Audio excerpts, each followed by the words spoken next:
फक्त लवानाना काकडे, लवजी संपतराव काकडे, लवजी नारायण काकडे, लवानारायण काकडे.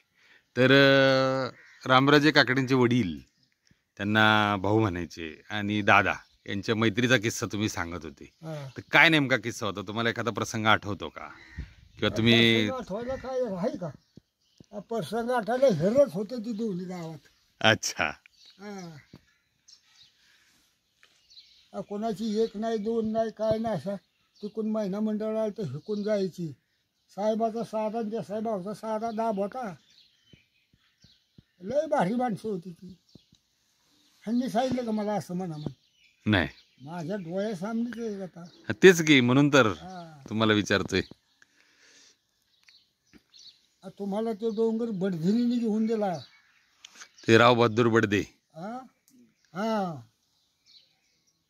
बडझिनी घेऊन दिला. का बरं? ती काय स्टोरी ती?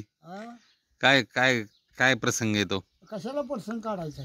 काय काढायची गरज? बर बर बर बरं, मला हे सांगा की आपलं हे दोघं जण मिळून काय काय करायचे गावामध्ये? म्हणजे लोकांची चर्चा, आंदोलन करायची का? ते महात्मा गांधी बरोबर जायची का? महात्मा गांधी बद्दल दोघं जायचे त्या उपोषणाला वगैरे. आणि गावकी करायचे का? गावकीचं मिटिंगला बोलावलं तुम्ही आणि बोलावलं ती यायची. हां. आणि ती जाणार आणि त्यांच्याशिवाय ती मिटिंगच तुटत नव्हती. पूर्वी म्हणजे कारभारीच होते म्हणायचं. मिटिंगच तुटत नव्हती. ती काय ते मेळ घालायची. मेळ घालून एकत्रपणा आणायचे. हां हां. आणि त्यांच्यावर माणसं चढली. ती असायचं. ती प्रत्येक समाजात भांडगुळाला का तुम्ही? नाही नाही, ती प्रत्येक समाजात असतंच की त्या थोर माणसांची किंमत समाजाला नसते त्यावेळी, कारण ते त्यांना इझिली अवेलेबल असतात. दादाला ह्याच्या सगळ्या लय किंमत होती. तोंडावर तरी किंमत होती, मागणी शिवाय द्यायची. तो काळ काय तुम्हाला? ती गाव पहिल्यापासून आपलं तसंच आहे.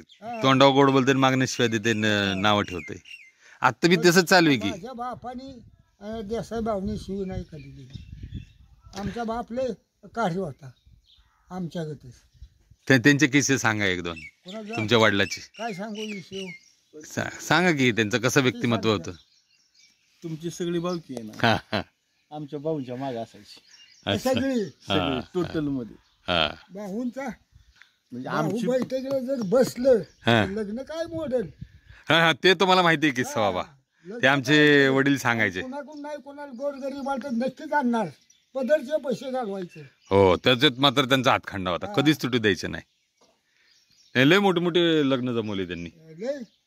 तुमाडीवरीच्या लग्नात तर भाऊनी दत्तूबाच्या हातातली आणखी काढून घेतली, वरण आणलं.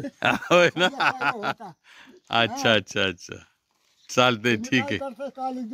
अच्छा अच्छा देत आहे का? चालते.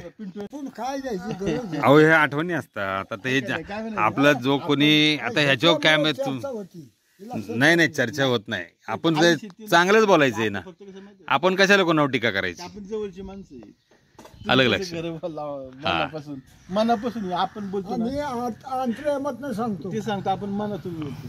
आपल्याला काय वर देखलं बोलायचं गरज नाही. तात्पुरतं बोलायचं गरज नाही. गरज काय टेन्शन काय द्यायचं नाही, कोणाला घ्यायचं नाही, काय चॅप. बरोबर आहे. तर मला एक सांगा रामराजे, की आता हे लवानारायण काकडे आणि ही आपली सगळी भावकी. तर तुम्ही तुमच्या वडिलांविषयी आठवण सांगत होता आणि माडीवरचे साहेब दादा, त्यांना दादा म्हणायचे. तर ते दोघंही चांगली मैत्री होती असं यांनी लवानारायण काकडेंनी सांगितलं. आता हे बी बुजुर्ग आहेत, तर तुम्ही सांगा ना. म्हणजे तुम्ही सांगत होते ज्या टायमाला म्हणजे किती सालचा काळ हा? नाही सांगता त्या टायमाला 1900 स्वातंत्र्यानंतरचा पहिला काळ सुरुवातीला. म्हणजे स्वातंत्र्यानंतरचं पहिलं आजची जिल्हा परिषद त्या टायमाला लोकल बोर्ड. 1950-47 सुमारास 60च्या दरम्यान असं ते अस्तित्वात येता करता एक 5-6 वर्षाचा कालावधी गेला. मग त्यानंतर साहेब म्हणलं तर तालुक्यात एक नंबर श्रीमंत माणूस.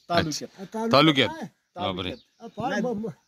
एक नंबरचा माणूस पहिलं म्हणजे बाबूराव उर्फ रघुनाथराव भगवंतराव काकडे. हे तालुक्यात श्रीमंत माणूस पाहिला. तर त्यांना आहे ना आमदारकीचं पहिलं तिकीट आहे ना, त्या टायमाला यशवंतराव चव्हाण आलं सासवड. त्या टायमाला पहिलं आमदारकी तिकीट साहेबांना जाहीर झालं. अच्छा. ती तिकीट नुसत्या कशामुळं बाबा तालुक्यात खर्च कोण जास्त करू शकतो, तर हा माणूस खर्च करू जास्त शकतो. करू शकतो आजच्या परिस्थितीत. हा म्हणून साहेबांना त्या टायमाला ती तिकीट दिलं.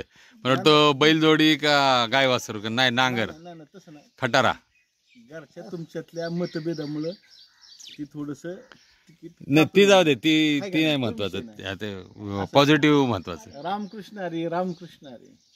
हा आणि काय असू द्या तर देसाई भाऊंचं म्हणजे तुमच्या वडिलाचं इंग्रजी चांगलं होतं ते तुम्ही सांगत होते. हा तर अरे गहाळ दिला साहेब नव्हता. मौन म्हणजे कसं कमी बोलणारे साहेब होते. हा आमचे भाऊ होते ते बोलके होते. साहेब. माझ्या गती समजा तलाठी असतील 2 मिनिटांना, तहसीलदार असतील, तलाठी असतील, कलेक्टर असतील, ह्यांच्याशी बोलायचं कसं वक्तृत्व गुण त्यांच्याकडे, हा हे गुण दादांच्याकडे नव्हतं. तर ह्याच्यामुळे ती जोडी जमली होती काय. आणि दादा एक नंबरचं पैशावाला माणूस किंवा त्या टायमातला मोठा माणूस, मोठा श्रीमंत काय- माणूस. जमिनीच्या बाबतीत म्हणलं, पैशाच्या बाबतीत म्हणलं तर तालुक्यात त्यांना जोड नव्हती अशी म्हणतं. आमची त्या टायमाला गरीब परिस्थिती, तर त्यात ह्यांची समजा तहसीलदारला काय बोलायचं, प्रांताला काय बोलायचं, कलेक्टरला काय बोलायचं किंवा गावात आलेल्या अधिकाऱ्याला काय बोलायचं, हम्म. ही संपूर्ण नियोजन आमच्या भाऊंच्याकडे असायचं. बरोबर आहे. म्हणजे त्यातून त्यांची ती जोडी जमली होती हम्म. थोडक्यात. Yes yes. अशी माणसं नाहीत हो आता आजच्या परिस्थितीला. आता अशी माणसं तुमच्या नजरेला फार विश्वास ठेवणारी आत्ता माणसं नाहीत. हम्म. बरं हा विश्वास कुठपर्यंत करा, जोपर्यंत दादा जिवंत होते तोपर्यंत, हम्म. आहे का नाही. अच्छा. जिवंत दादांनी तिकीट आता ह्याला काय कोर्स करायला नाही मे दिलं. महिन्याला दिले नियमाने पारगावचे नियमाने दिले. माधवराव मे माधवराव मेमन. माझी भेट झालेली आहे माधवराव मेमनांची. अशा गोष्टी असतात. तर हम्म. जुन्या तुरळ काय आठवणी ओघाने निघतात. ओघाने निघतात. चालतंय, धन्यवाद.